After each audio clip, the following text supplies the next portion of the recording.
सबको हंसाना लेकिन किसी पे हंसना मत। सभी के दुख बांटना लेकिन किसी को दुखी करना मत।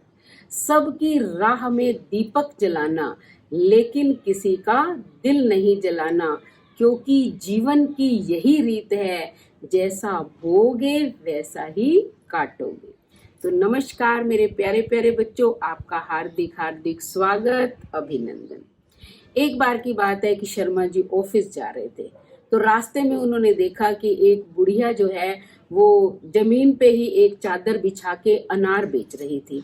शर्मा जी ने फ्रूट्स लेने थे तो वो बुढ़िया के पास रुक गए, क्योंकि अनार बहुत अच्छे दिखाई दे रहे थे।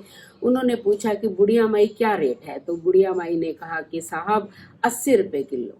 तो शर्मा जी ने कहा कि 80 नहीं 70 रुपए दूंगा। बुढ़िया ने ना में सिर हिला दिया। उन्होंने कहा नहीं साहब, चलो आप ज्यादा करते हो तो ऐसे करो 75 रुपए दे देना, इससे ज्यादा जो है कम नहीं करूंगी। शर्मा जी ने भी जिद ठान ली। उन्होंने कहा नहीं, मैं तो 70 रुपए ही दूंगा।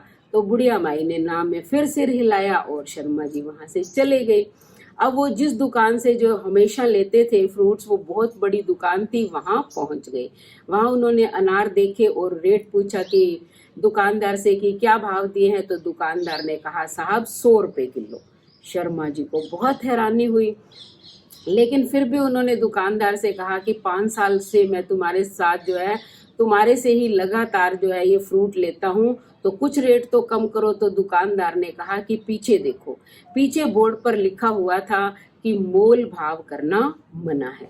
अब शर्मा जी ने अनार नहीं लिए और वो वापस बुढ़िया के पास पहुंच गई। बुढ़िया देख के उन्हें बड़ी खुश हो गई।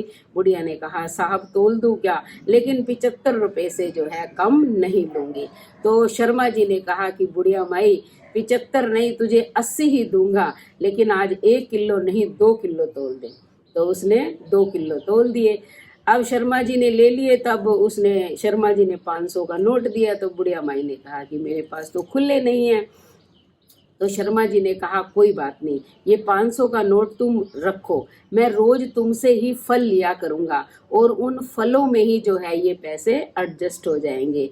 तुम्हें चिंता करने की कोई जरूरत नहीं है, अब तुम खाली अनार ही नहीं और भी फल लेके आया करो।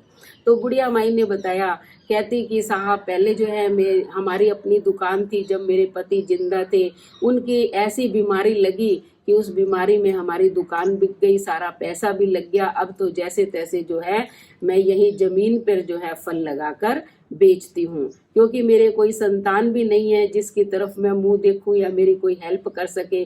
तो शर्मा जी ने कहा कोई बात नहीं। ऐसा कहकर शर्मा जी चले गए। अगले दिन वो फिर आए, उन्होंने फिर फल खरीदे और बुढ़िया माई को जो है 2000 रुपए और दे दिए। अब वो अपने ऑफिस गए। उन्होंने अपने स्टाफ मेंबर को भी बताया कि बुढ़िया माई से ही फल खरीदा करो। तो स्टाफ के भी सारे मेंबर जो है उसी बुढ़िया से फल खरीदने लग गए। और 1 महीने बाद जो है उन्होंने स्टाफ क्लब की ओर से बुढ़िया माई को एक ठेला भी खरीद कर दे दिया। अब जो है बुढ़िया माई की बिक्री भी अच्छी होने लगी। उसने और भी फल और सब्जियां लाकर बेचनी शुरू कर दी और उसका स्वास्थ्य भी ठीक रहने लग गया। पहले तो बहुत दुबली पतली थी, लेकिन अब जो है वो अच्छी दिखाई देने लग गई और बहुत खुश रहने लग गई। दिन रात वो शर्मा जी को और उनके स्टाफ मेंबर्स को दुआएं देती रहती थी। तो बच्चों, जो काम पैसा नहीं कर सकता वो दुआएं कर सकती हैं। हम पैसों से बहुत सारी चीजें, हमारी सुख सुविधा का सामान तो खरीद लेते हैं, लेकिन किसी की दुआएं नहीं खरीद सकते। इसलिए अपना भला करने की बजाय हमें कभी कभी जीवन में दूसरों की भी जो है भलाई कर लेनी चाहिए। यानी कि परोपकार से बड़ा इस दुनिया में कोई धन नहीं है। तो जो व्यक्ति दुनिया में दूसरों का भला करता है, ईश्वर स्वयं जो है आते हैं उसका भला करने के लिए। तो कैसी लगी हमारी कहानी? अगर ये कहानी आपको अच्छी लगी तो चैनल को सब्सक्राइब करें, लाइक करें, शेयर करें, कमेंट करें और बेल आइकन के बटन को दबाएं, ताकि अगली कहानी का नोटिफिकेशन सबसे पहले आपको मिले। धन्यवाद।